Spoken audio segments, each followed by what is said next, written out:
Wala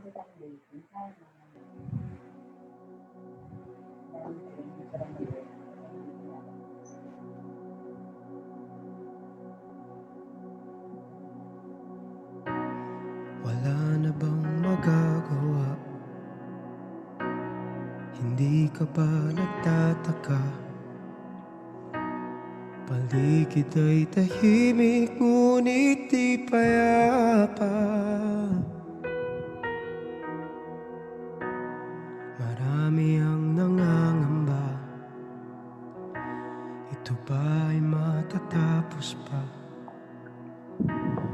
Lahat nagtatanong, nasaan ang kasagutan?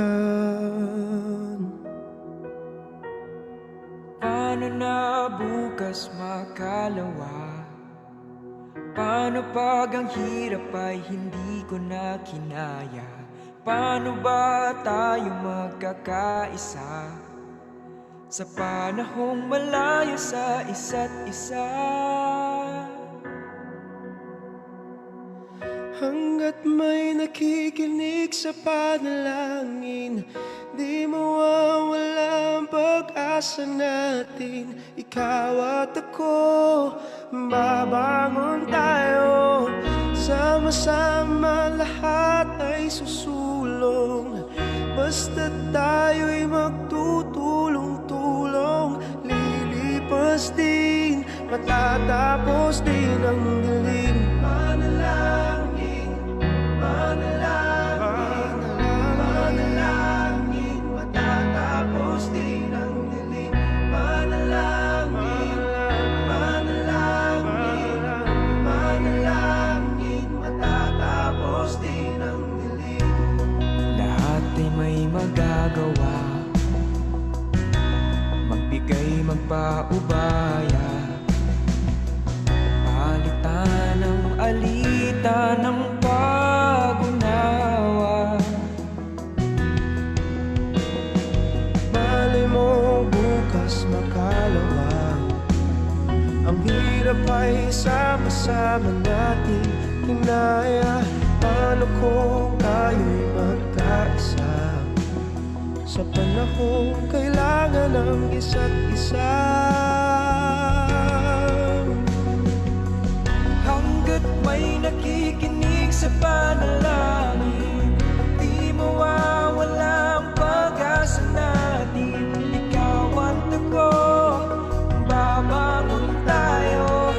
Sama-sama lahat ay susulong. Basta't tayo'y magtutulong-tulong. Lilipas din, matatapos din ang dilim.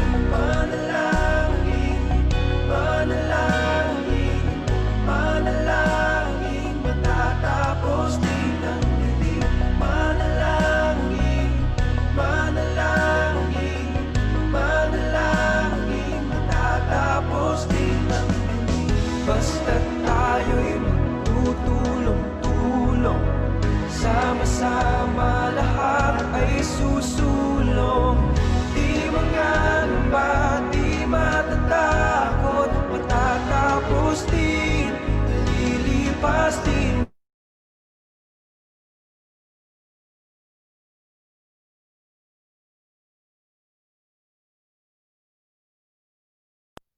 Sulong, di mangangamba, di matatakot, matatapos din, lilipas din ang dilim. Basta't tayo'y magtutulong-tulong, sama-sama lahat ay susulong.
The number of coronavirus patients in the country reached 10,610.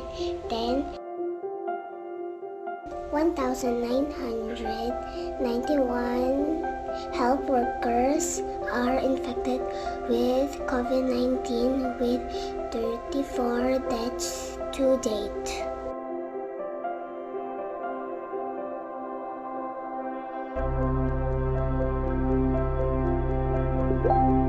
Please support our cause to protect our frontliners. We are seeking your help through Burden to Breakthrough.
Good morning, everyone. This is Luis Magalong. Magandang umaga po sa ating lahat. Okay? Magandang umaga po. Yan. Okay. We're waiting for everyone. Okay. To log in. Thank you. Thank you for joining us. This is Luis Magalong of Vertical Parallel. We've been doing this and welcome. Welcome to our special series of Moving Beyond Crisis. Moving Beyond Crisis. This is a special series, okay? So thank you to all our speakers and partners from the previous series attending or joining us or sharing their wisdom to us. Special thanks to our previous speakers, Mr. Prudy Verso, Mr. Ian Barcelona, Mr. Cleve de la Calzada, Miss Jenny Magalong, Mr. PJ Lanot, Mr. Joel Elio, Mr. R.D. Abelio, and yesterday's speaker, Mr. Joel Cruz.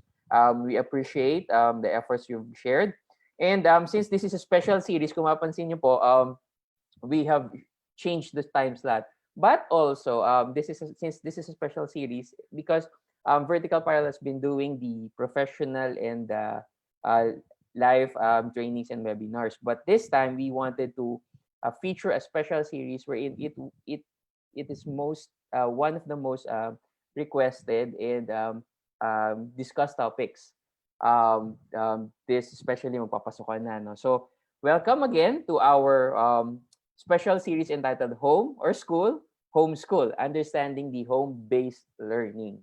Okay, so thank you. This event would not be, and this webinar would not be possible without our partners. Okay, these partners had been helpful to us since the very beginning, and I would like to thank our partners. Yan, Elevation, AIB, PEME, Magalong Talks, and Icon Graphics. So thank you. Thank you for joining. Nakita ko ayan, people are yan, starting to join us. Thank you. I hope you're doing okay. Yeah, as they say, di ba? Stay safe. Okay, sumunod po, no? Again, I'll show you. Oh yeah, I forgot. Medyo ano lang, no? Medyo to lighten up, no? If you know somebody who could benefit from this, kindly tag them along. Click like, click heart. Allow us to feel you by putting a shout out on the comment page. Also later, if you do have comments, if you do have questions or comments, you can just post it so we could ask our experts on this one. So moving forward, if you have been if this has been helpful to you, I hope you would support, or I hope you join us, okay, in our burden to breakthrough campaign drive, or in raising funds. Okay, I'll show you the posters. Wait. Yan, medyo yan. Whoops. So special thanks. Marami are joining from other areas, no? From other areas joining us this morning. Thank you for your help. Once again, we are Vertical Parallel. We bridge you to success. Okay, this the burden to breakthrough. This is for you joining us for the very first time. We are doing the webinars because we wanted to raise funds for provision of swab boots and PPEs to our, not only to our frontliners, but this is in connection to the strategy of the government to do the mass testing. So the swab boots, okay, would be helpful really, and this swab boots would be given or coordinated to the select hospitals together with the PPE. So the funds that would be generated from this would go directly to them. So to the partners who have been helping us, thank you, and those individuals who have been sharing or donating. Thank you po. Salamat po. I think next week we can come up with a report. Also, okay, for other details, these are accounts, and then for other options or donation options, you can check our numbers. It's written, and I'm showing it, and on the numbers on your screen. Please get in touch with numbers or email us so that we can provide you or assist you accordingly. There are other donation options that can choose from. Also, if you've been watching the previous series, you can visit also our page, Vertical Parallel Asia. This is the page wherein previous trainings or previous webinars we've been showing. It's there, so you can catch up. Next week, we'll be having on Series 10, okay, on our Part 10 series, Financial Freedom, Your Survival Guide Under Crisis. I will have Mr. Efren Cruz. He's a seasoned investment manager, best-selling author, columnist, chairman, and CEO of Personal Finance Advisors Corporation, talking about financial freedom.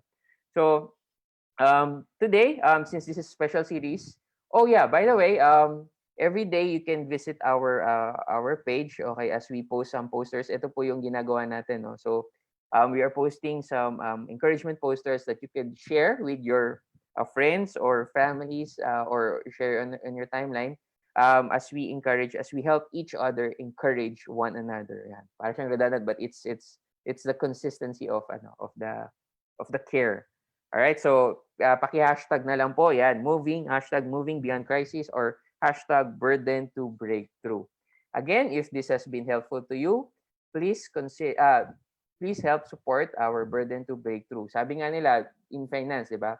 Is this worth of your value? So pag bumibili po tayo, like when we buy Starbucks coffee or we buy anything, no, we see them as value. So I hope this webinar has been helpful to you. So if these trainings have been helpful to you, please do support the fundraising. Okay, ito po ay sama-sama natin, or this is a communal activity, not activity, communal effort for all of us.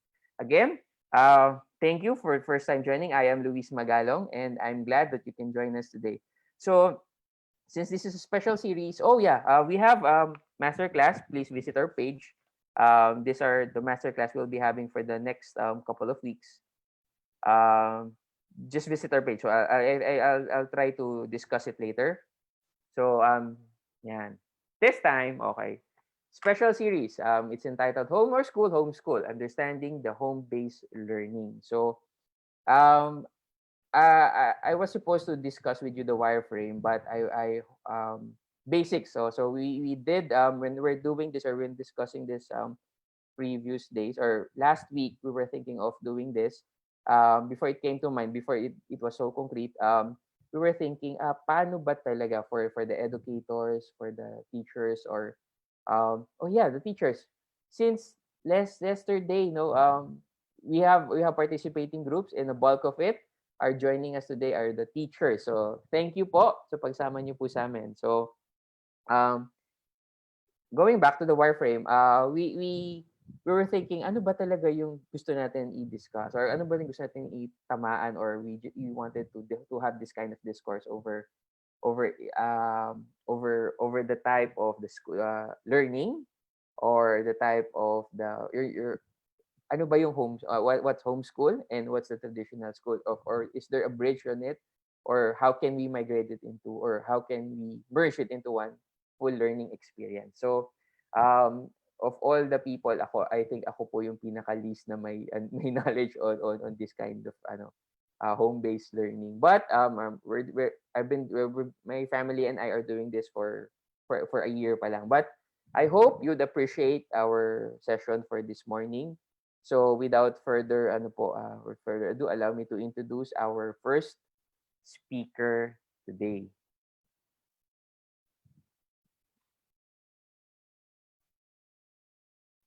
First speaker, yan.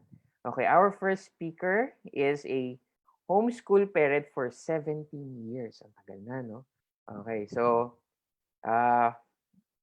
she's been a homeschool parent for 17 years. She is a co-founder of Educating for Life, the organizers of the Philippine Homeschool Convention. So let us all welcome Miss Michelle Padulanan. Palakpakan. Hi, Michelle. Hi, Michelle. Morning. Hi. So, Are we on now? yes. Or Yes, we're on and we're live. Yes. we're live now? Yes. Are we live on Facebook? Sorry. Yes, we're live on Facebook. They can visit us, or you can visit us at Vertical Parallel Asia. We're live on Facebook. Okay. Mag-start na ba ako? Yes. Oh, sorry. So, can you make me the host so I can share my slide? The other, not me, the other account. Okay.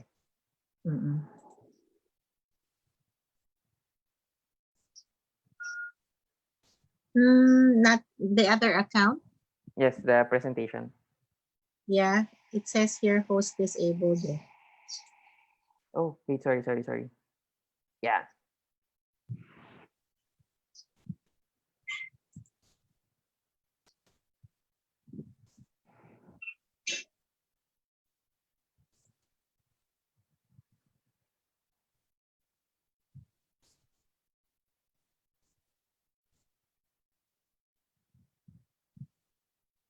Okay. Louis, so I start speaking now? Yes, Miss Michelle, you can start now. Okay, so hi, my name is Michelle Padvelanan, and I've been a homeschooling mom for 17 years. So I want to start with this picture. This is a picture of my eldest daughter at the airport when she left last year for for Doha. For Doha, she went there to work. It's her first job. She's actually with, yeah, she's connected to the Intercontinental Doha. She works as a marketing officer there. So she's been living there for 1 year already, living independently. The reason I want to start with this story is because the other day we were both talking on FaceTime, and she said to me that because of the pandemic also there, they haven't been out of their flat for 3 months. And she said that she was able to borrow a bike and she wants to go biking around the place. And I told her, anak, I'm afraid, sana wag ka munang lumabas. And she said, but mom, I already have a schedule for it and I'm going out biking with my friend. And I said, anak, di pa tayo makakasigurado ngayon. Sana wag ka na muna lumabas, please. Hindi natin alam eh.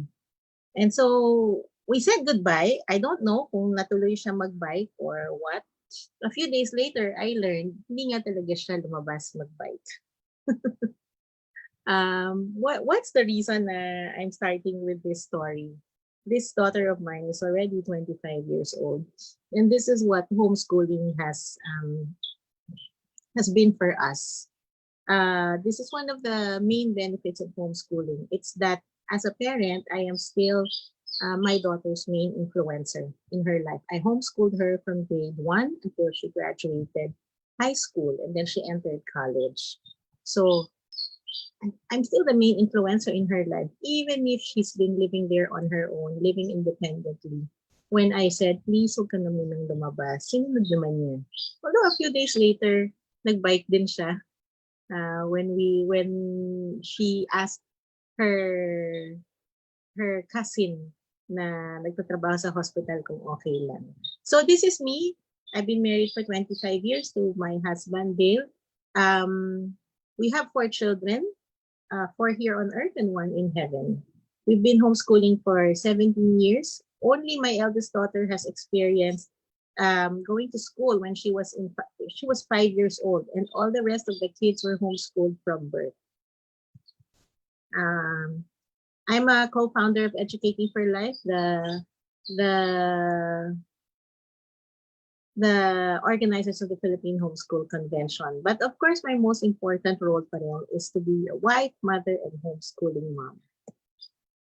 So, what is homeschooling? Homeschooling is when parents take charge of their children's education and choose to educate them at home.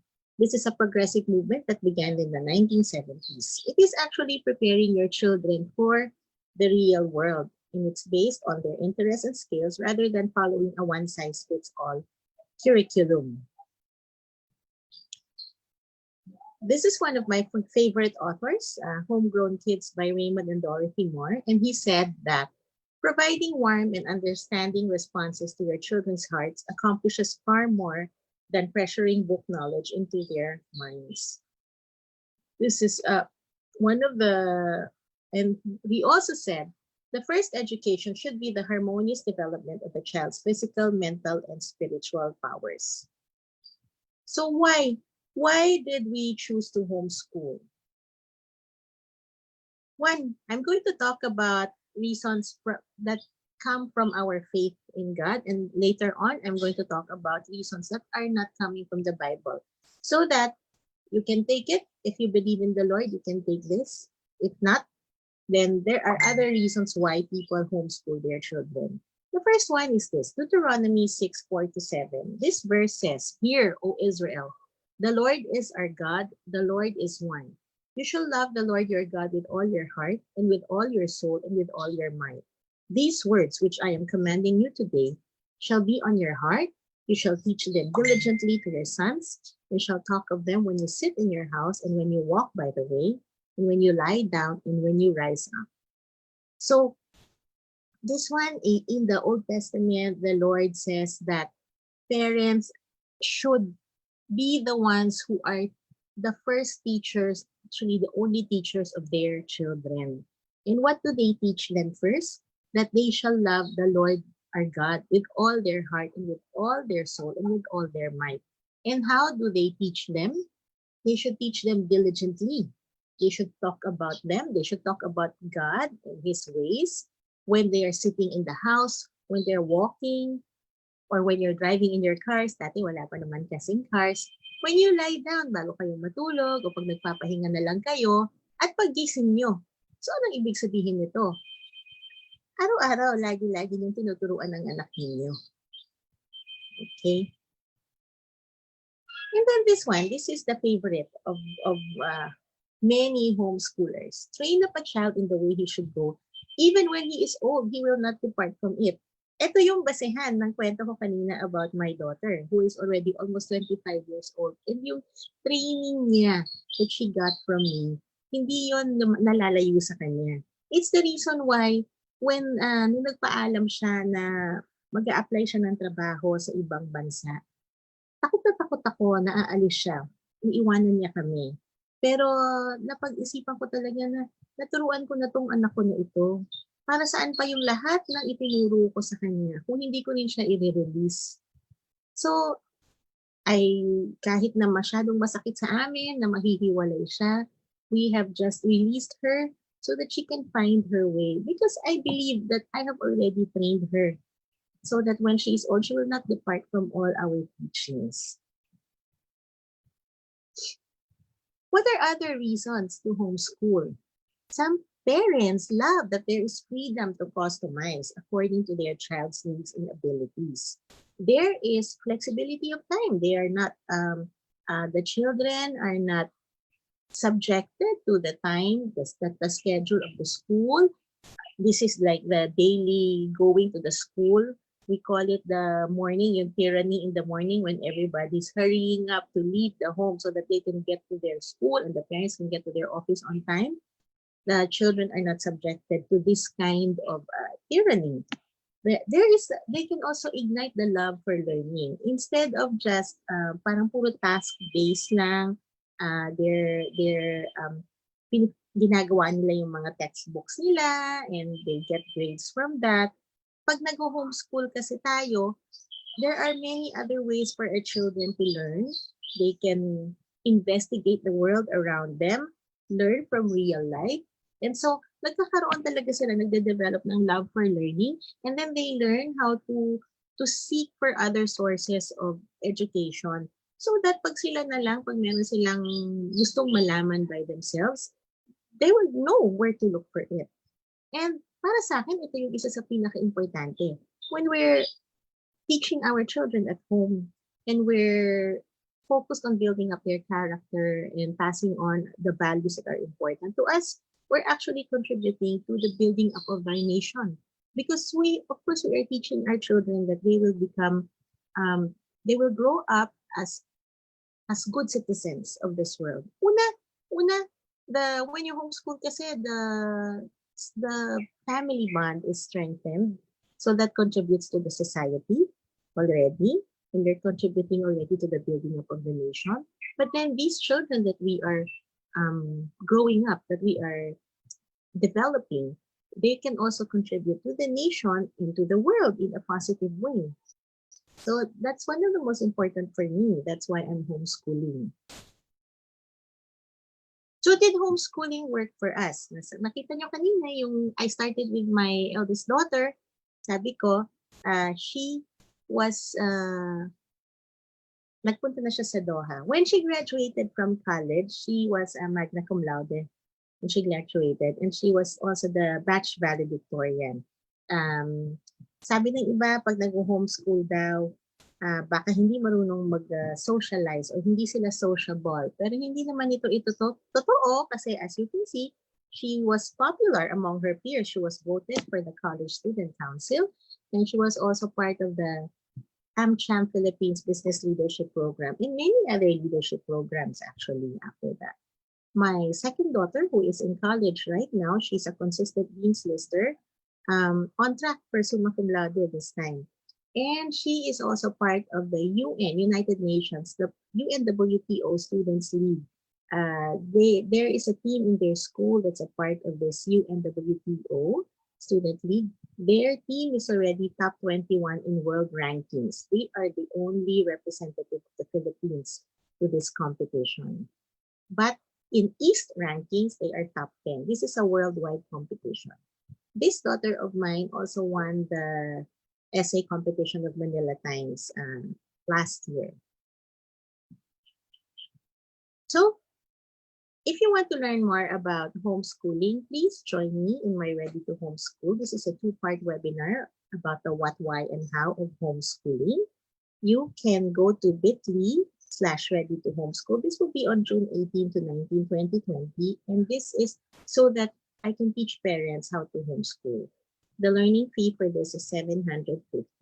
But as a special treat to those who are viewing this webinar today, if you register and pay today, if you register and pay today, then I will give it to you for only 500 pesos instead of 750. Just comment when you register, put on the comment section vertical. Register and pay today lang ha. Okay. Then I would also like to invite you to connect Homeschooling and Intentional Parenting Summit. This is an online summit that we have put together more than 30 speakers, foreign and local.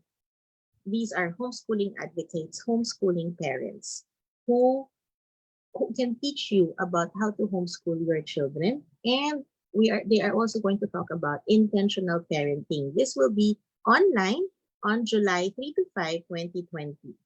Just go to educatingforlife.co for more details. And then, if you want to get in touch with me, you have questions about homeschooling, you can find me on Facebook under Michelle Padrelanan or email me at michelle@michellepadrelanan.com. So thank you very much. That's all for me today. Thank you. Thank you, Miss Michelle. Thank you for that Thank you for the share. Thank you Oh, for. I'm getting. It's okay. Yeah. Yeah. Thank you for sharing with us what it is to be a homeschool parent. So, like what I've been saying to our viewers, Facebook live viewers, we do things that the reason why we created this is because we wanted to hear from parents like you or the experiences of doing homeschool, and for the next speaker, we'll talk we'll talk about the on the educator side. So Miss Michelle, I'll just put you in the waiting room before we do the Q&A. I'll just ask our next speaker to do the talk for this time. Thank you, Louise. Hold on, I'll just put you in waiting room.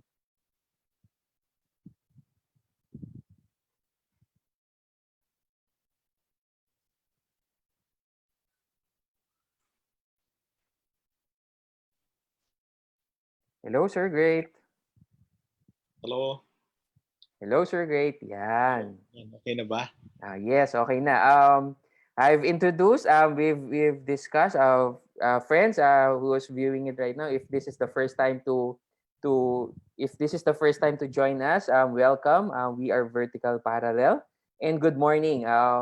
This is a special series for Moving Beyond Crisis. We're doing this for Burden to Breakthrough. Okay, this is a fundraising campaign, fundraising drive for our frontliners as we provide them with swab boots and PPEs.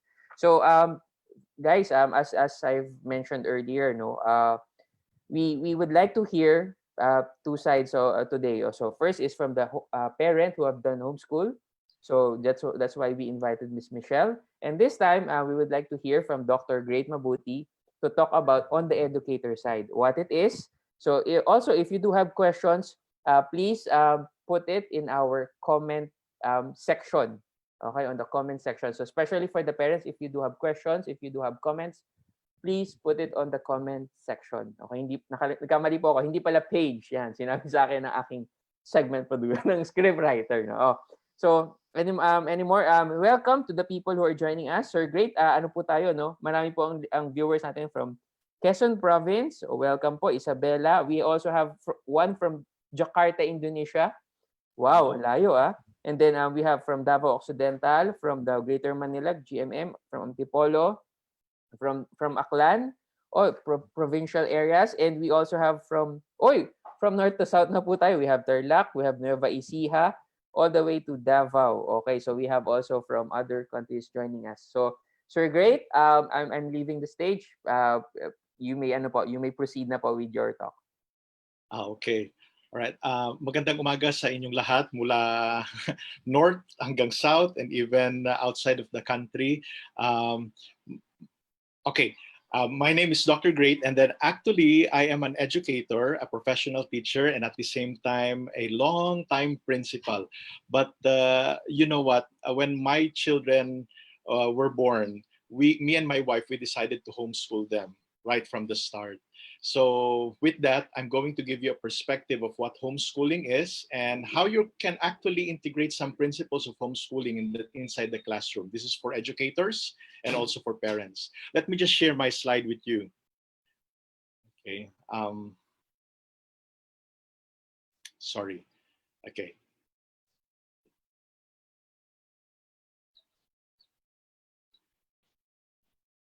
Okay. All right. Let me just. I'm having this technical difficulty here. Okay. All right. Okay, so how are you? I hope you're all safe and fine.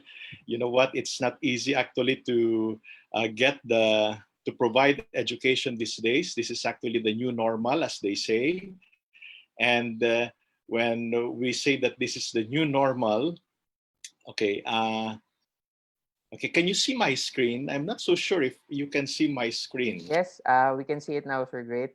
Okay, all right. I'm just going to present it. So here you go. Okay, I'm going to make this as swift as possible because I know that we have limited time. So how can we have this home education at home, or how can we homeschool for real at such a time as this? You know, when you ask people about homeschooling, you will hear many stuff. And some of them would actually say this, like it is intentional, it engages the family, which is actually good. And then a mommy would say it's fulfilling. It's fulfilling. And then one would say it's hard work. Another, actually, a daddy said it's frustrating, frustrating, while others would say liberating. Well, for one student, he said homeschooling prepared him for the world. Okay, so what is homeschooling really, and how come it's effective for some, and how come it's not effective for some? Because there are some key components in homeschooling that we as parents and educators need to understand. Ang akala kasi ng marami ay madali lang talagang mag-homeschool if you have the right ingredients to start with. If you start with your big rocks, yung tinatawag nga nila. You know, me and my wife, we started homeschooling our kids 10 years ago. And homeschooling really started from even before they were born, really. But formally, they got to homeschool formally in the formal education during their kinder stage. And now my kids are already in their teens, in their high school. So let me just share with you some of the rocks of homeschooling. And see this from the perspective of an educator, and see this also from the perspective of a parent. And I hope you get to see some insights into this that you can actually integrate also in your practice. Okay. Now, first is this one. By the way, I shared this also to the University of the Philippines. Some of the tips that me and my wife had homeschooling for almost a decade now, actually for a decade now, and moving beyond. Okay, first is this one. Since homeschooling is no joke, you need to know the why. So parents out there, okay, if you're listening, don't just homeschool for convenience, because if you homeschool for convenience, I tell you, I guarantee you, more than 50%, you will not last long kasi hindi ho madaling mag-homeschool. Now, if you're an educator, translate this also into teaching. Why are you in the teaching practice this time? You've got to know your why, okay? It takes a lot of commitment, time, and sacrifice, really. And to last long to the finish line, you've got to be sold out to the reasons why you are doing this in the first place. Now, I know that most of us are really yung parang naitulak na lang sa pag-home educate, ano? Kasi Siyempre, ayaw nating mahawa ng COVID for the safety not just of our kids, but also of us at home. And it's really a beautiful thing to be confined right now in the home and at the same time learning together. But always remember that when you get to be at home and learn at home, sa pag-homeschool po, hindi lang po ito yung benefit ng bata, but this should benefit the entire family. So first things first, begin with your why. Why is it that you're going to homeschool this year? I hope you go beyond the convenience and the safety aspects later on. Siguro ngayon, it's still a valid reason because you want everybody to be safe. But later on, as you move forward and as you get deeper into the homeschooling or home education mode, you've got to have a better reason why you are doing the things that you are doing. Of course, as parents, we want the best for our kids. And so I would advise the parents here, if you're going to home educate your kids, don't just rely on the textbooks. Don't just rely on what is readily available. But actually, I need you to explore the world. Sa homeschooling po, meron po kaming sinasabi, the world is your classroom. And ngayon, naka-quarantine tayo, the home is your classroom, right? But go beyond that one. Make use of proper the proper technological application, internet, and all the available resources that you have in order to enrich the education of your child. Now, if you're the teacher, how are you going to go about that? You know, I realize if you want the best for someone, you've got to explore for what is there around in order to benefit that someone, right? So I guess the thing is we need to love the learners first. Okay, for parents it's not easy. It's easy. It's easy actually to love the learner because ang learner niya yung anak niya. For educators, it takes a little bit effort, right? Okay, but it's possible. It's possible. I've been a chemistry teacher for quite a time, and I know for a fact that it's really possible to love your students as well. Yes, it will take time because if you love the learner, you will explore what is going to be for his best interest. Okay. Now, knowing your why also, this will also make you and your child enjoy your homeschool learning journey. Why? Because if you know the reason, actually that reason will actually be your guiding light. And then that will be your North Pole. That will be your compass. That will strengthen you kahit na difficult yung homeschooling journey or your home education journey. And then when you have your right reasons, you will get to enjoy. Now, let's accept it. If you are an educator and you enjoy the subject area that you're teaching, isn't it's easy to teach it and you have fun? Now, if you have fun, notice the reaction of your students. Notice how your students respond. They will also have fun. Now, same thing also for those of us at home, parents. Now, as you home educate your kids, yes, they have their textbooks and everything, but you have to be interested in what they are learning also. You know the reason why, be interested with what they're learning, and then you get to enjoy the journey. Alam po ninyo, sa totoo lang, when you get to enjoy things that you do, things get to move a lot easier.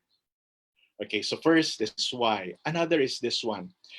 Siguro sabihin ninyo, no, ano bang una kong ituturo ngayong nag-home educate ako? My kids, for the teachers naman, ngayong mag-home educate ako sa mga maraming estudyante over the internet. Well, I know that you've got the learning content to deal with, whatever subject you are teaching. But first things first, begin with values. Now, start off each homeschool day focusing on lessons that strengthen your child's character and core. Now, I'm speaking this one out of our experience, me and my wife. You know, I realized this. There was a time that I was the school principal, my wife was the primary school coordinator. And all of a sudden, sa conventional school ito, maliliit pa yung mga anak namin. Nagkaroon ng parang gulo doon sa grade 1 class. It was in June. Okay, first few weeks of classes, June, yung teacher nabungaran ng 30 students, grade 1. Tapos talagang ang gulo-gulo talaga. And so she approached my wife, being the primary coordinator, and then she asked, Ms. Tat, how am I going to deal with this? My kids are so rowdy, we cannot proceed with the lesson and everything. And my wife, being a homeschooling mom, started off telling this one, which worked really with our children. Sabi niya dun sa teacher, begin with character education.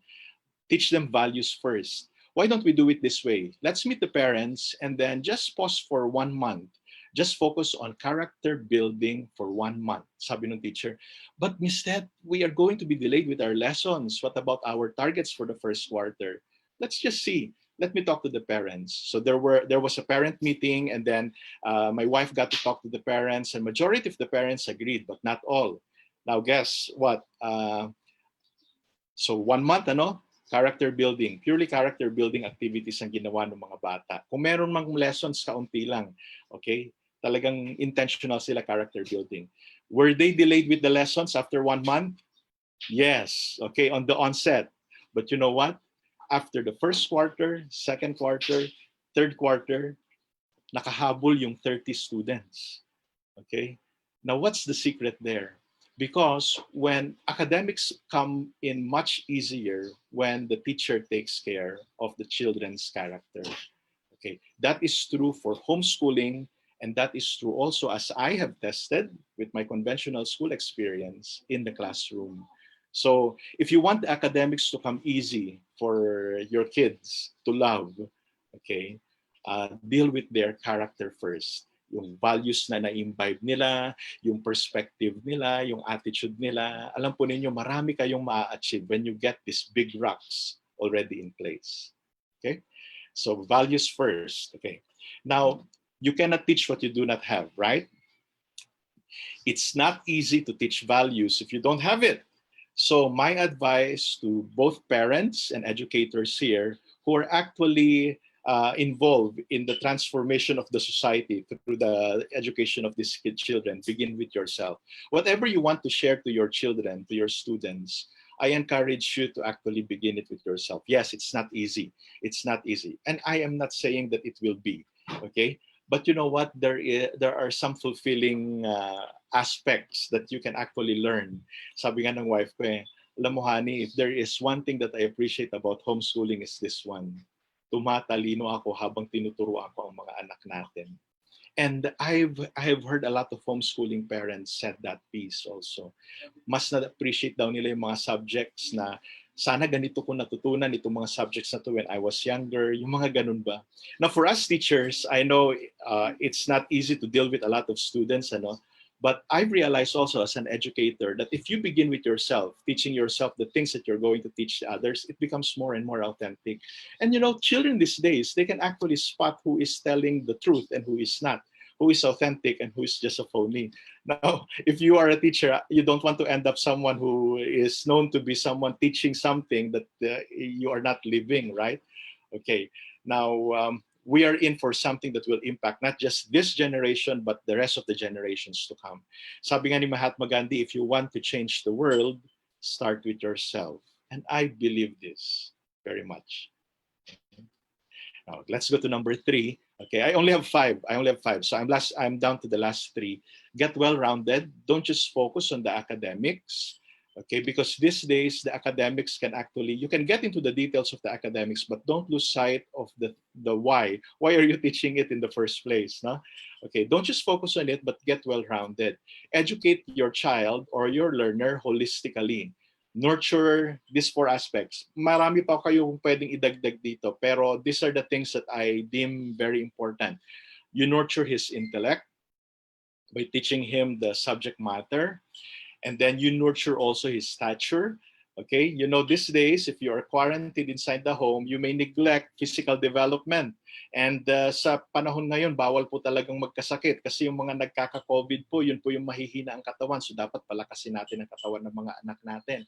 Now, when you start to home educate them, don't just teach them the academics, but teach them also the things that will develop their health, okay, physically.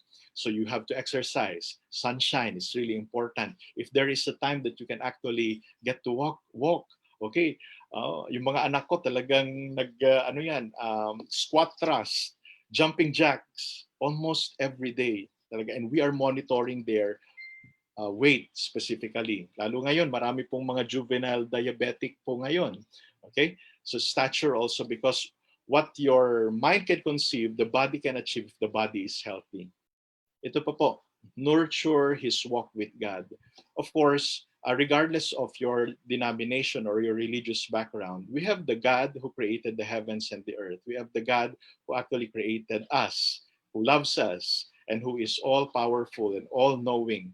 Now, the things that we see around us are the things that he created and the things also that we study, right? Okay, so we need him. Connect your learners to God, okay? To the God who created him, to the God who loves him, to the God that is introduced by the Bible. And then alam po ninyo, if God is alive, and if God is the supreme God that he is, and he is alive, then it would be worth it actually to connect your family to him. Okay, begin with yourself, just as I said a while ago, and next, the family would follow.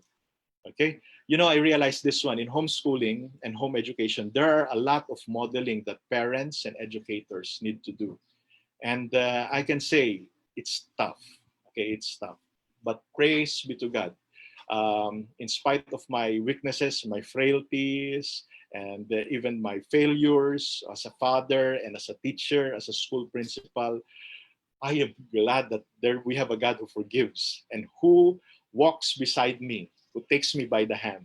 Okay, okay. I came to know that God from the Bible.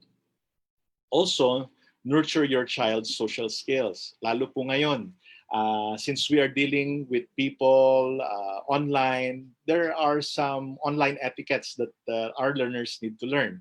Okay, and not only that, social manners, di ba?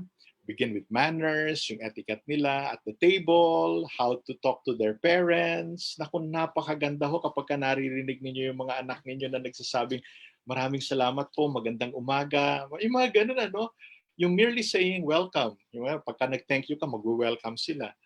Okay? Ang ganda pakinggan. And you know what? Manners, the manners of people speak so much about the background of that person. Doon nakikita yung breeding.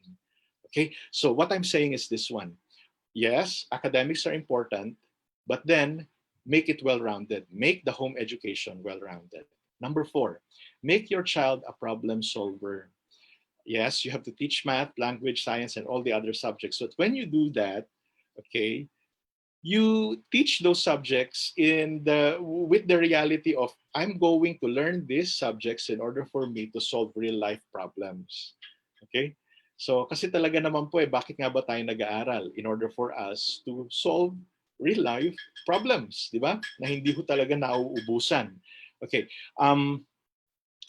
Lalo sa mga teachers ngayon, I think you're very overwhelmed. Alam niyo po ba, if you're going to teach your subjects online with the same amount of time that you are teaching them before the quarantine, before the pandemic, children will have this what we call a Zoom stress. Okay, Zoom stress. It will not just work. It did not work for my hybrid students kasi meron po akong mga estudyante ngayon sa aming pong paaralan who are actually homeschooled 4 days in a week and then 1 day nasa school sila before the pandemic. Tapos nung nagkaroon ng pandemic, we engaged them online from 7 a.m. to 3 p.m. You know what happened? They got so stressed. They wanted to give up already. And so we adjusted. Yung 1 hour na pagtuturo ninyo, siguro 15 minutes of screen time, okay na. So with that one, mako-cover ba ninyo yung mga lessons ninyo? You've got to be creative on how you're going to cover the lessons with your learners. Same thing with the parents. You don't want your kids to be on the screen all the time. You've got to be creative. Now, the way to be creative is this one. What problems do you want your kids to solve someday? Or what are the problem-solving skills that you want your kids to have? Kasi pag meron na sila itong mga skills na to, whatever you teach them, they are going to use whatever they've learned in order to solve real-life problems later on. And that's why we are educating in the first place, right? Not just knowing the math, the language, the grammar, and all these things, and not being able to execute it and be able to use it in real-life setting. Tama po ba? So make your children problem solvers. Nurture his love for learning because if he loves learning, he will be able to come up with solutions to problems much easier. So yun po sana ang huwag mawawala po at huwag maaalis sa atin as educators and as parents in the home education, in the home learning mode right now. Let us nurture our children, their love for learning. How you're going to do that? When you meet them, be cheerful. Huwag po sana kayong grumpy, Lalo kapag ka naglalag behind na yung anak ninyo, hindi niya makuha yung subject niya. Uh, yung parents sisisihin yung teacher naman sisisihin yung parent. Alam po ninyo ngayon, yan po ang pwedeng mangyari kasi sa pag-aaral ng mga anak ngayon, may mga teachers, may mga parents, and we need to work with one another. But work with one another harmoniously. So, pero may tendency yan, magsisisihan. Bakit hindi natutunan ng bata yung ganito? Okay, you know what? Para maiwasan yung pagsisisihan, nurture the love for learning sa ating mga anak, sa ating mga estudyante. Because if they do, even if there are some aspects na nakalimutan nating ituro sa kanila, they will be able to learn it in the longer run. Okay? So, tapos be kind to yourself. Be kind to yourself. Because if you are kind to yourself, you will be kind also to others. Okay? Just as I said, begin with yourself. Okay? Bawasan na po natin ang stress. During this pandemic, there will be a lot of stresses that you will encounter. And I'm praying that as you encounter those stress, you will be able to handle them well. Okay? Now, engage him to impact other people's lives for the better. Life on life. Yun po ang beauty ng homeschooling. Kasi sa pag-homeschool po, authentic. Authentic po talaga. Yung mga anak natin, kilala tayo bilang mga magulang. Okay? There is nothing that we can actually hide from them. We even if we don't like to be transparent, we come to them with certain amount of transparency. And you know what? Your command actually matters a lot to your kids. If they see you as someone who is an authentic learner, okay, who may not know everything, of course we don't expect you to know everything, but if you know something, if your commitment is for the best interest of your child, you will explore a lot of ways on how your child will be able to learn better. Now, if that happens, your child will sense that you genuinely love him.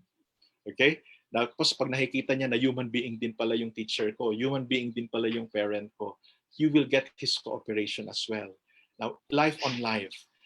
Impact your child, the life of your child, and then the life of your child will impact others later on. Okay? So engage him to impact other people's lives for the better. Okay? So make your child a problem solver. The last one. Okay, equip your child for life. Okay, sabi nila, when I would ask some educators, why are we educating kids? To prepare them for life. Now, medyo baguhin na natin yun kasi they are living right now and they are living their lives right now. It may be a preparation for adult life, but they are already living the life. So what are we going to do? As parents and as educators, let us help our learners get equipped for this kind of life. Not just in the future, but begin now. Okay. Provide your child with the learning tools necessary for real-life living. Ngayon po, wala na tayong laboratory. Okay? So, real-life living na. You know what I would do? I would do my chemistry experiments in the kitchen.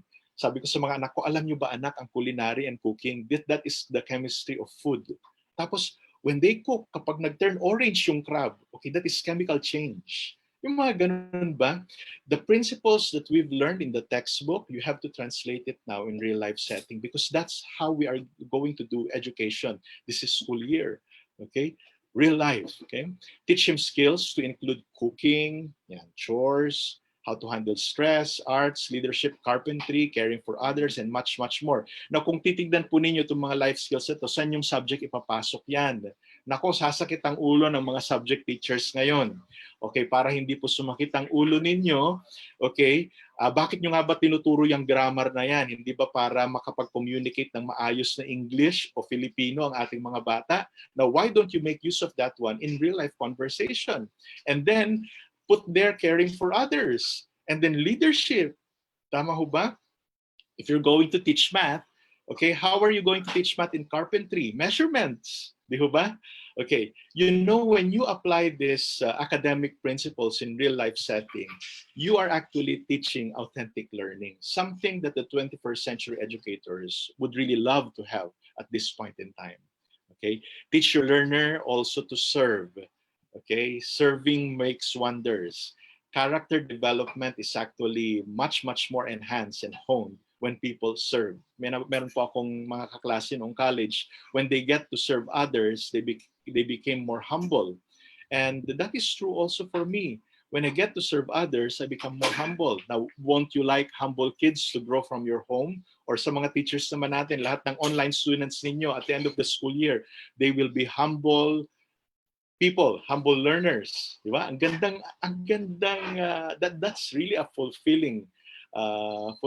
You will have that fulfilling feeling at the end of the school year if all your students will be able to have all this. Okay, the ones that you really plan for them, not just for the school year, but for life. And then I realized this: in order to equip your kids for life, you need to be intentional at it. Yes, there will be a lot of planning to do, but take it easy. Plan one step at a time. Okay? Plan one step at a time. I hope I have all the time actually to tell you how to go about with home education, but my time here is so limited. And so siguro magkaroon tayo ng ibang platform na naman in order na to discuss these things.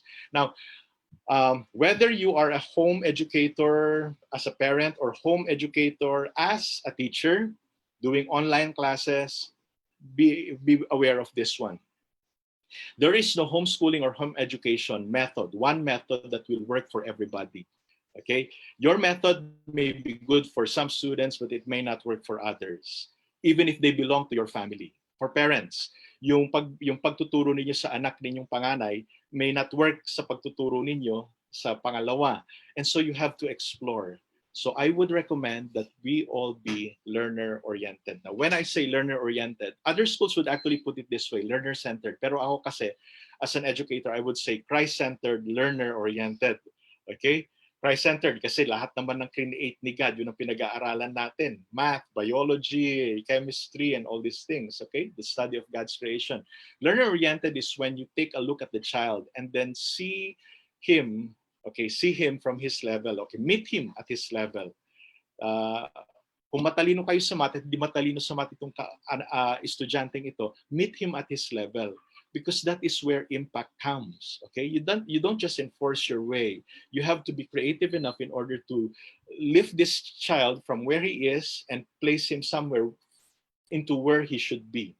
Okay, I like this saying from C.S. Lewis, the author of Narnia Chronicles. Okay, children are not a distraction from the more important work. Okay, parents, hear me out. Children will not be a distraction from your work from home mode when you home educate them. They are the most important work. Remember, parents, if you have to give up work, one of you will have to give up work during this quarantine period just to homeschool your kids. It will all be worth it. Why? Because you are investing time, commitment, effort to your kids, to the very bloodline you have. And what they will get from you will be passed on to their children and to their children's children, and you impact generations to come, coming from your lineage. Something that you have to think about and something that will always pay off. Now, for educators in the audience, remember this one. Why are we teaching? We will stop teaching if there are no children to teach, or if there are no learners to teach, right? Okay, so get it right. Get it right. The reason why we have our jobs is because of these kids. So they are not a distraction, and we should not treat them as such. They are the most important work. So whatever you do with the kids, learners, or whether face-to-face or online or whatever learning mode available during this quarantine period, okay, love them, and you will be able to open up a lot of opportunities to facilitate learning for these kids. God bless you, and I hope you learned something from me during kahit na maiksi lang po yung oras natin together.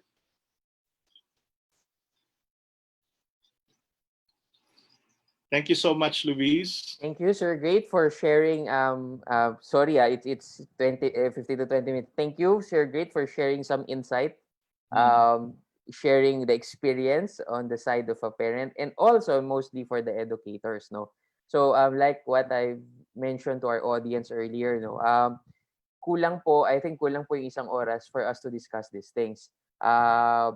Especially that we're having two resource persons, no. So kulang talaga yung oras. But nabitin po ba kayo? If nabitin po kayo, please kasi Sir Great and I earlier during the offline meeting, sabi ka namin na mukhang kailangan natin mag-part 2 because we wanted to cater to all the inquiries as much as we can because there are other questions coming from from different sides of the spectrum. So we're trying to answer them as much as we can as we go on to our Q&A. But if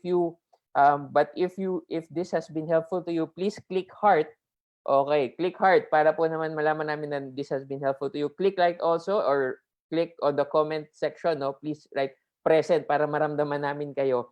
And as we proceed, kung may mga suggestions po kayo ng topics for the part 2 that we would like to really focus on kasi this part 1 series is this part 1 of the homeschool learning is we wanted to really ground us dun sa basic lang, so the basic things, but kulang po ang isang oras to discuss all the basic things. So kanina nga nakalimutan ko talaga i-introduce si Sir Great, no? Sir Great is the learn director for Homeschool Global.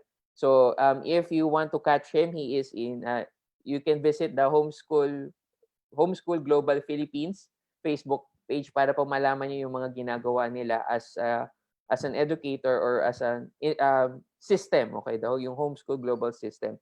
And also please do comment on our comment section yung mga next series that you would like us to tackle or discuss with.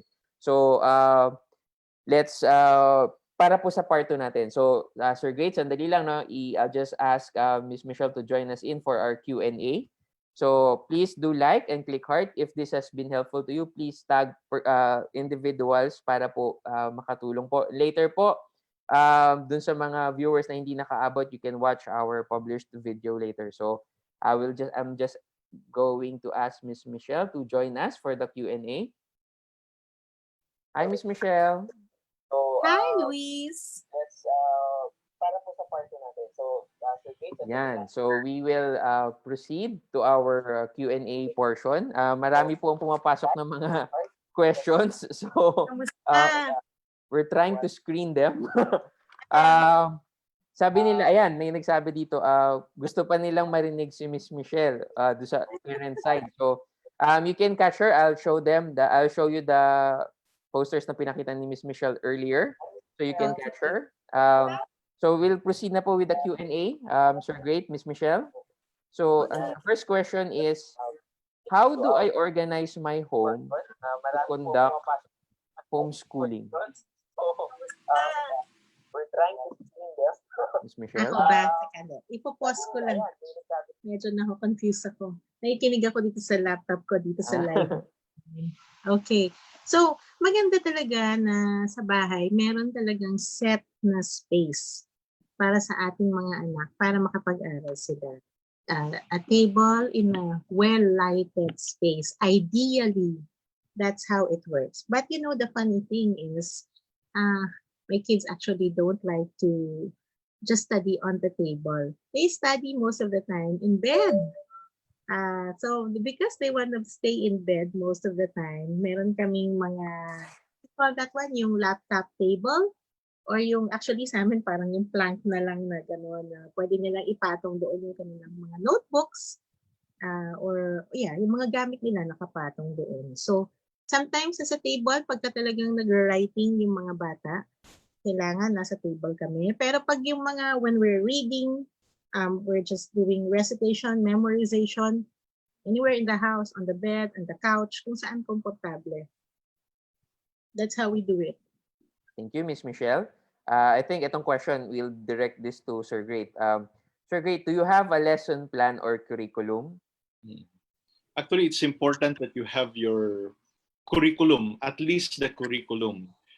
Lesson planning, that would be too much to ask for a homeschooling parent lalo. Pero at least you know. Thank you for saying that. Oh, kasi ako teacher, no? Talagang honestly speaking, when I was a classroom teacher, I lagged behind in terms of submitting the lesson plan to my department head before. Pero kasi the test of the pudding is in the eating. So at least you have a guide for the quarter or for the school year. What do you want your child to accomplish for this school year. Now, kung ano yun yung curriculum ninyo. It's not just the textbook that you want to cover. Your curriculum involves the textbook, but it is not limited to the textbook. But whatever you do to the textbook, that is your curriculum. So yung kapag halimbawa, when you learn something from nature, kahit wala sa textbook yon, that's part of your curriculum. At saka ito pang maganda, Luis, Michelle, sa mga audience natin.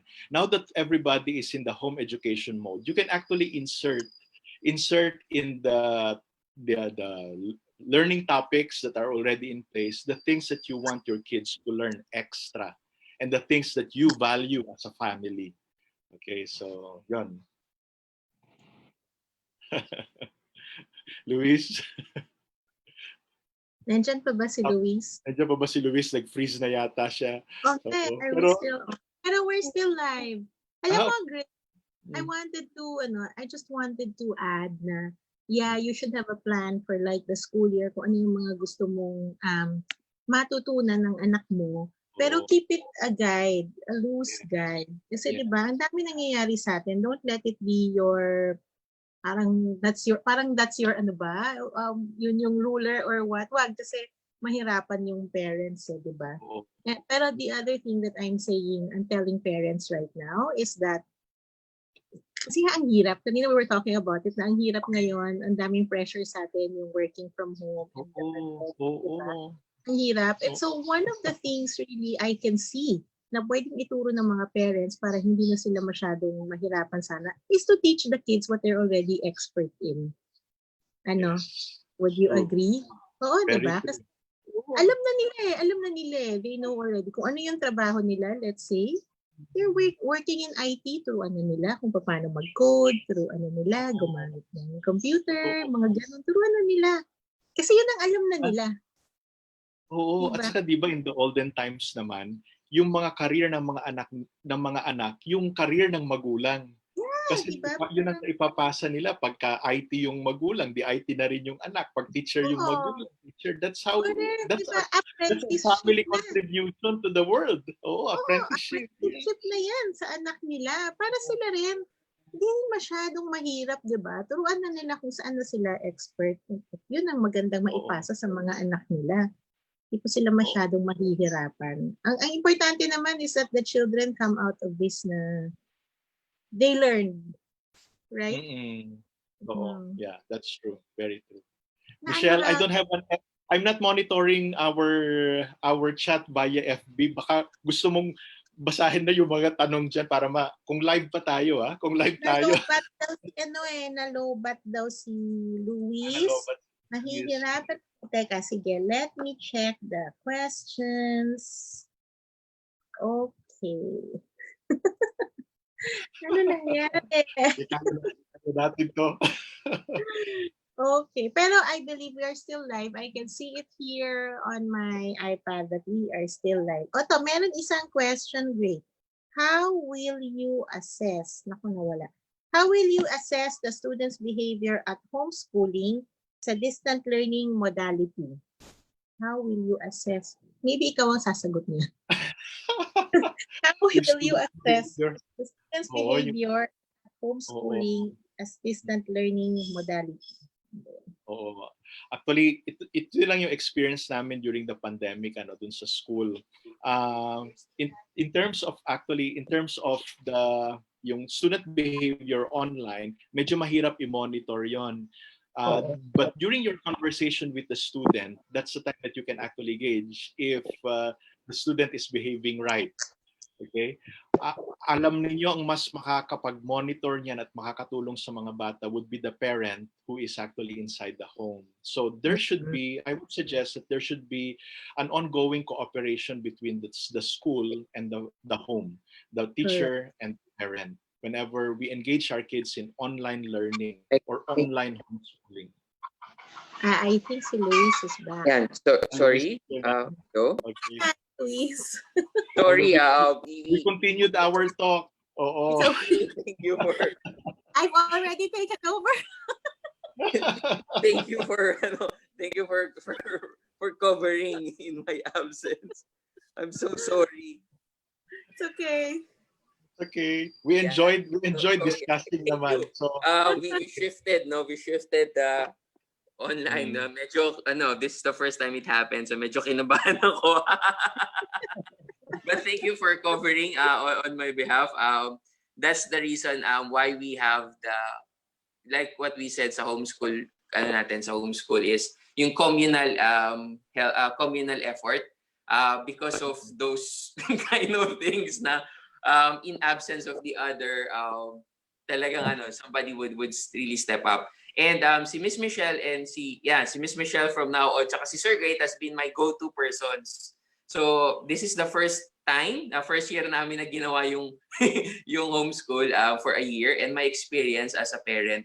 May mga times po talaga, totoo pala yun, no, Miss Michelle, na may mga times na gusto mong itapon yung anak mo kasi ang kulit. Oo. But yun nga, sabi ni Sir Great kanina, normal lang po na mahalin natin ang ating mga anak, kaya hindi po natin sila pwedeng itapon. Ay, sinabi mo, Luis. Let me, nga, Miss Michelle, you're saying? Oh, si Jennifer sent me a question. Can I answer this na? Okay. Okay, so meron pong may question kami kanina na one of the questions that that has been raised is yung what to handle 2 or 3 children? Nasagot na po. Okay, na kay Miss Michelle. Okay. Michelle, you mean I handle stress and chaos. That's a reality. I don't have 2 or 3 children. I have 4 children, and it's really quite, it can become quite stressful. But the thing is, yung 4 kids ko, the 2 older ones are really older than my 2 younger ones. The gap between the first 2 is 6 years, and then came the next 2. So, by the time na nagtuturo na ako dito sa 2 smaller ones, marunong na itong dalawa na they can study independently. Pero there were still, I would really still put them together. We're together in a table and we would study together. So I try to put together, what works is that you study one subject together. So all the other subjects that you can do together, pwede mong ituro sa kanila as a whole. Yun ang gawin nyo. These are math, you cannot because you have to teach that per level. Pero science, pwede. History, pwede. Social studies, pwede. And the thing is, you teach to the level of the oldest child. Kasi intindihan pa rin naman yon ng mga younger children mo. How do I deal with the stress? I remember dati talagang homeschooling was really a full-time job for me kasi 4 sila. 4. So, talagang pagod na pagod ako kasi sa isang araw nagtuturo ako dahil 4 sila, buong araw nagtuturo ako. So in the middle of that, syempre I have the housework and other chores that I have to do. I couldn't wait until mag-weekend. Ako rin ganun din. Until mag-Friday kasi pag Saturday, that's my break. Pag Saturday, dadalhin ko na sila sa kanilang MAPE class, and then I get together with other homeschooling moms. So that's malaking tulong sa akin yan. And then I also really take a break when I have to go out. Self-care ang tawag doon. I will go out by myself. Gusto ko yun kasi walang demand sa akin. I can do whatever I want. So I really did things na, and this is what I will suggest to parents also. You have to do things na yung gusto mo, the things that will comfort you, the things that will make you happy, na wag mong pabayaan that you don't get to do it. I used to do it when the children were younger. I would do it every week. That's really like my treat for myself. Para diba, yung ma-recharge ako para pagdating ng Monday, ready na ako ulit. I find myself na pag hindi ko ginawa yon, hindi ako nagpahinga, hindi ako naggawa ng some sort of recreation for the weekend. Tapos dire-diretso lang yung trabaho ko and then nag-Monday na ulit. Hirap na hirap talaga yung utak ko. Talagang it's a struggle. So in order for you to deal with your stress, to cope with the stress of it, because it is stressful, hindi siya madali. To be realistic, hindi talaga madali ito. So to deal with the stress, you have to also learn to take care of yourself. Take time to do the things that you love. And then for the chaos, well, the as you have to start talaga. Yung kanina shinare ni Great, maganda na turuan mo pa lang, maaga pa lang turuan mo na. Start with the character. Yun talaga yun. You have to start. Kasi that's the one that will, that's the foundation of the learning. Kung maganda yung character ng mga bata, naturuan mo silang madisiplina, kahit pa paano, di ba, mate-temper or makokontrol yung chaos. However, hindi naman yun talaga mawawala kasi mga bata sila eh. So talagang there are times magulo, etc. Which I've learned to love and enjoy with my kids. Na-enjoy ko rin siya. Although minsan nagiging masyadong magulo, so I have to remind them.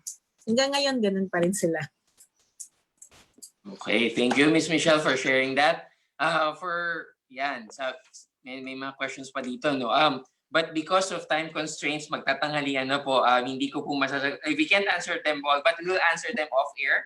Those kind of questions. But for educators also, thank you for joining us. We excuse me po, no? I don't have COVID. I just have frogs. Sana lang muna.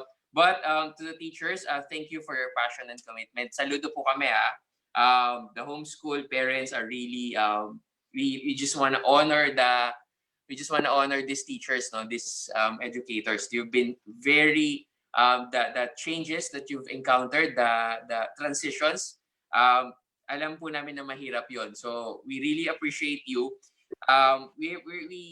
During the comment during sa comments page namin, at the same time yung mga nag-personal PM sa akin, no, I think guys, to our viewers, I think we'll just have the part 2 to gather those questions. And as we hear those last encouragement words to our resource persons today, I know, yan, ang dami. Ang dami ng mga papel na pumapasok sa akin. No? But any encouragement for, I think unahin na lang natin si Miss Michelle, no? Any encouragement, Miss Michelle, to our homeschooling parents and to the parents who have doing their conventional schools? Yeah. Ay na magulang. Thank you, ha.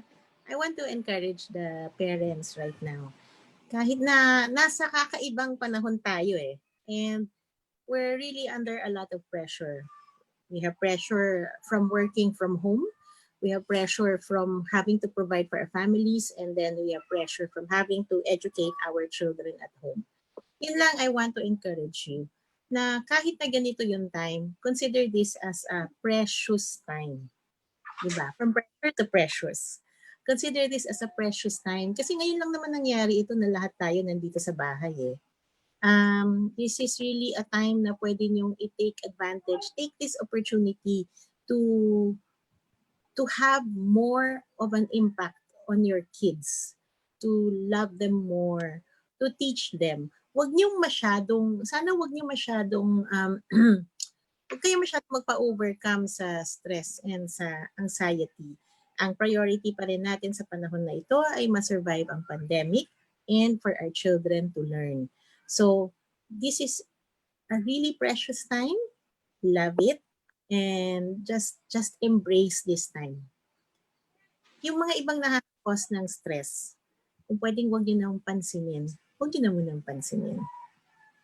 Thank you, Louie. Thank you, Miss Michelle. Nasabi ni Miss Michelle to manage stress. Okay. So thank you, Miss Michelle, for the encouragement. Sir Great, any encouragement for the educators and the parents as well? Na-encourage ako doon kay Michelle. Oo, talaga. Sa akin, yung coming from that also, teach your kids to love learning. And the way to do that is tayo bilang magulang at tayo bilang teacher, let us also love learning. Sa mga educators, don't just educate because that's your career. It is actually far beyond that career mode, okay? Especially right now, okay? It's more on impacting lives, young lives. So love what you do, and then take it one day at a time. We are in a situation na talagang ang dami nating dapat pag-aralan ngayon. Kung ano yung technology na dapat gagamitin, kung paano ba gagamitin ito. Now work with something that you have and take it one day at a time. Tapos learn from kahit trial and error yan. Okay? Basta maganda ang puso, na itatama yung mga proseso eh. Oo. So yun yung dapat na wag mawawala. So in whatever situation we are in, okay, let's just do the right things. Let's love what we do and then impact other people's lives. Thank you, Sir Great. Thank you, Miss Michelle, for sharing those encouraging words. Of all the things that for today, no, I think you sinabi ni Miss Michelle and Sir Great would really be helpful for us, especially for the parents and the teachers who are migrating or talagang focus help moving or transitioning to the online learning. So thank you po do sa the wisdom that you've shared. Before we end or before we close, I just wanted to promote. I will show or will flash in the screens later, probably because of what happened during the technical problems that we had. You can catch Miss Michelle. Where can we catch you? Oh yeah, you can catch me in my Facebook page. Just search for me on Facebook. My name is Michelle Padrelanan. You can message me there as well if you want to message me. And also, if you want to learn more about homeschooling, you can join my webinar, which is Ready to Homeschool. It's on July 18 to 19. Kanina na-mention ko na yung special offer ko sa mga viewers nyo. I hope naalala nyo. Just catch me on my Facebook page. Also, you can join our event, which is the Connect Homeschooling and Intentional Parenting Summit. This is going to be on July 3 to 5. You can go to educatingforlife.co to learn more about it and to register for it. We are going to have more than 30 homeschool parents, advocates, and professionals who will talk about homeschooling and intentional parenting. So I hope to see everybody there. Thank you, Louis. Viewers, guys, I'll show you later. I'll show you the posters that Miss Michelle showed earlier. And Sir Great, if they wanted to parang learn from you or catch you, where can they is there any page or they can catch you, Sir Great? Hindi ako kasing sikat ni Ma'am Michelle. Okay.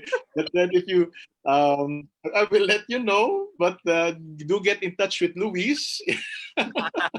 That's nice. That's nice. Sir Great po, no?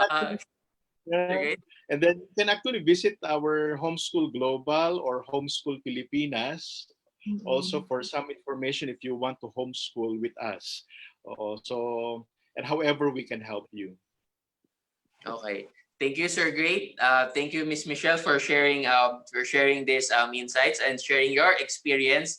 At the same time, thank you po for sharing your ongoing process of learning. Like we always mention, learning is a non-stop thing. So we learn every day. We learn from people and experts like you. Thank you for joining us. Before we close, can I just lead us into prayer? Okay, let's pray. Heavenly Father, we thank you for this time together that you've allowed us to gather, to exchange, to have discourse, to exchange these ideas. We ask that you continuously set your grace upon us as we learn more about homeschooling, as we tackle, as we proceed with our work. May it be in the conventional school or doing homeschool. We know, Father, that you are all sovereign and you know these things. We commit to you this day. We thank you for this opportunity you've given us. We thank you for your audience right now. We pray that we were able to bring in some learning for them. We thank you for this time together. We honor you and praise you in Jesus' name. Amen. Okay, so guys, please do check our page, Vertical Parallel Asia, for our online masterclass. The online masterclass will be happening this June 26, 29 to 30 for the mandatory basic occupational safety and health. We have our organizational change, rebooting our business of productivity, July 1 to 2, 2020 at 1 to 3 p.m. Strengthening corporate culture in thriving times, July 16 to 17, 2 to 4 p.m. Building confidence in speaking, power of you, audience and presentation, July 23 to 24, 2 to 4 p.m. So if you please catch us for other queries, for other concerns about the online trainings and how do you get in touch with Sir Great or Miss Michelle, you may get in touch with us for other details regarding po yung kay Miss Michelle yung in-announce niya. I think I will flash the screens later, no, once we're up with the system. Thank you everyone for joining us today. The e-certificates will be given. Oh yeah, sorry. We reach the registrants or nag-register po as of last night is as of 9 this morning is 2,000 individuals, 2,050. Wow. Thank you. Marami talagang interested, no? Marami talagang interested, no? Congratulations. They really are interested. Thank you for your time. I promise you this won't happen. The technical difficulties. No, I wasn't able to show you the posters, but I appreciate the resource persons that we're having right now. Thank you for joining us, Miss Michelle and Sir Great, and to our viewers. I hope you have a great day today. Please, for other concerns, please do visit our page, Vertical Parallel Asia. And thank you for the announcements sa aking mga segment producers. Okay, the e-certificates will be sent to you. Please give us a week, at least a week, okay, to send it to your emails. Once again, thank you for joining us. We love you. We love you, and we will always pray for you. We're here to support you along the way. May it be where do you proceed if it's going to be in homeschool or unconventional. But I think we'll have the part 2. So once again, guys, thank you. Good afternoon to our speakers. Thank you po for sharing your insights. God bless. Have a great lunch. Goodbye. Goodbye. Thank you. God bless you. Bye. Bye, Michelle. Bye, Luis. Bye. Thank you. Bye, Luis. Okay, thank you.